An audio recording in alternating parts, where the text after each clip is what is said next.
Bienvenue sur le résumé de la deuxième étape du Tour du Pays Basque, départ à Zarautz, arrivée à Bermeo, 153 km au menu du jour avec 4 ascensions à gravir, dont la dernière à son sommet à 6 km 500 de l'arrivée. Ici vous voyez le peloton ainsi que les hommes de tête dans la principale difficulté du jour, une côte de première catégorie longue de 4 km 200 à 9,3% de moyenne. Il s'agit de la montée de Alnica Sorubé.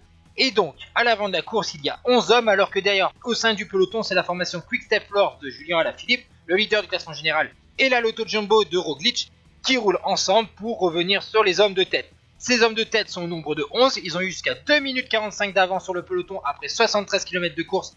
Maintenant, l'écart se réduit car déjà devant, on s'entend pas trop bien. Alors, les coureurs à l'avant de la course sont Alexis Vuillermoz de la J2R La Mondiale, deux coureurs de la BMC, Alessandro De Marchi et Damiano Caruso, Carlos Verona de la Mitchelton Scott, Dani Navarro de la Cofidis, Theo Gegenhardt et David Lopez de la Team Sky et Ruben Guerrero et Tsabo Glimay de la Trek Segafredo, alors qu'on est à 43 km de l'arrivée. Les coureurs de tête entament la troisième ascension du jour, alors devant, les deux coureurs les plus dangereux au classement général sont Michael Woods à 1,01 d'Alaphilippe et Vuillermoz ainsi que Grimay à 1,22 du français.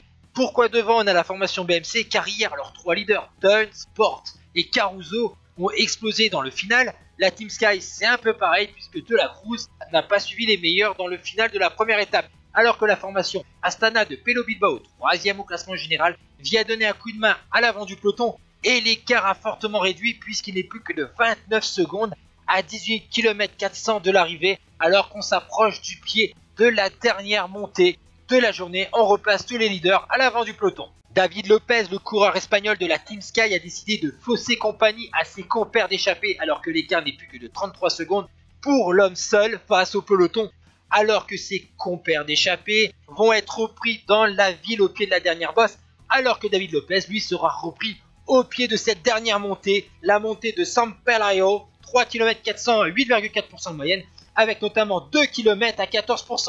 Et dès le pied de la bosse, l'Australien de la formation Team Sunweb, le puncher sprinter Michael Matthews, va tenter par deux fois de s'échapper. Malheureusement, la première fois, c'est Dylan Teuns qui le reprend. La deuxième fois, c'est Enric Mas. Le jeune équipier espagnol de Julien Alaphilippe va ensuite accélérer avec son maillot bleu ciel de meilleur jeune. Derrière, on va voir que c'est Mikel Landa, le basque de la formation Movistar, qui va recoller à la roue de l'équipier d'Alaphilippe. Ensuite, une nouvelle attaque d'un Quick Step Floor. Ça y est, c'est le maillot jaune, Julien Alaphilippe, qui accélère malheureusement pour le français. Il avait la giclette pour dégager ses adversaires de sa roue. Malheureusement, il a du mal à prolonger l'effort et il n'a qu'une 5 secondes d'avance sur Roglic. Roglic va faire la jonction avec Mikel Landa.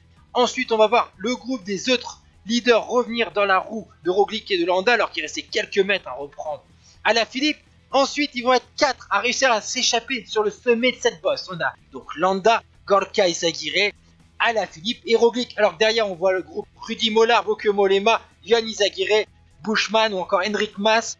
À 7 secondes, à 3 km 5 de l'arrivée, nous sommes dans la descente longue d'à peu près 2 km 600. On voit que Romain Bardet a fait la jonction avec le groupe numéro 2 où il y a Nairo Quintana. Nous sommes dans cette descente rapide, nous sommes à 1 km 200, on passe sous la flamme rouge, nous sommes à 300 mètres de la ligne. Roglic passe à l'intérieur de ce dernier virage. Et attention, c'est le Slovène qui lance le sprint. Est-ce qu'il va essayer de remporter cette étape avec son maillot vert du classement par points? Mais malheureusement, il va être dépassé par Julien Alaphilippe qui remporte donc un deuxième succès en 2 jours. Derrière, on va voir arriver à 15 secondes le groupe Buchmann, Pello Bilbao, Edouard Prades et Rigoberto Urán notamment. Le classement de l'étape, Julien Alaphilippe devant Roglic, Izagirre, Landa, Conrad, Prades, Bilbao, Mollard, Mas et Johan Izagirre. Au classement général, Julien Alaphilippe devance maintenant de 8 secondes Roglic. Belle remontée de Gorka Izagirre et de Mikel Landa. Demain, la troisième étape, normalement peut-être pour les sprinteurs entre Bermeo et Valdegovia sur 184,8 km. À demain pour le Tour du Pays Basque. Ciao tout le monde.